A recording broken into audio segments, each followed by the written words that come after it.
তাই শোনো, আমি একটু বাইরে যাচ্ছি। হ্যাঁ, কোথায় যাচ্ছ? এই সামনে যাবো। সামনে কোথায়? এত প্রশ্ন কেন করো বলো তো?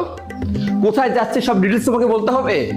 তো আমি যখন তোমাকে একটা প্রশ্ন করতেছি সেটার যদি তুমি ঠিকঠাক মতো জবাব দাও তাহলে তো আমার আর দ্বিতীয় প্রশ্ন করতে হয় না। হ্যাঁ, আমি যদি তোমাকে জিজ্ঞেস করি যে কোথায় যাও, তাহলে তুমি আমাকে বলো এই তো এখানে যাচ্ছি, এই তো সামনে যাচ্ছি। তুমি আমাকে এক্সাক্ট লোকেশনটা বলো যে হ্যাঁ আমি এখানে যাচ্ছি, তাহলে তো আমি বুঝতে পারি যে আমার যা কিছু প্রয়োজন আমি তোমাকে সেটা বললে তুমি আনতে পারবা কিনা।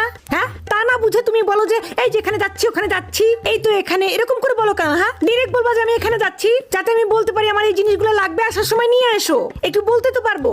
আবার দেখো, তুমি যখন বাইরে যাও আমি যদি তোমাকে জিজ্ঞেস করি কতক্ষণ লাগবে ফিরতে, তুমি কি বলো? 1 ঘন্টা নাহলে 2 ঘন্টা। তুমি আমাকে ফিক্সড করে বলো যে হ্যাঁ তোমার 2 ঘন্টা লাগবে বা তোমার 1 ঘন্টা লাগবে, যাতে আমি রান্না করে তোমাকে বাসায় আসার সাথে সাথে ফ্রেশ গরম খাবার দিতে পারি, কারণ গরম ছাড়া তো তুমি আবার খাবা না। আবার আমাদের বাড়ি থেকে যদি তোমাকে দাওয়াত দেয়, তোমাকে যদি বলি যাবা নাকি, তুমি কি বলো?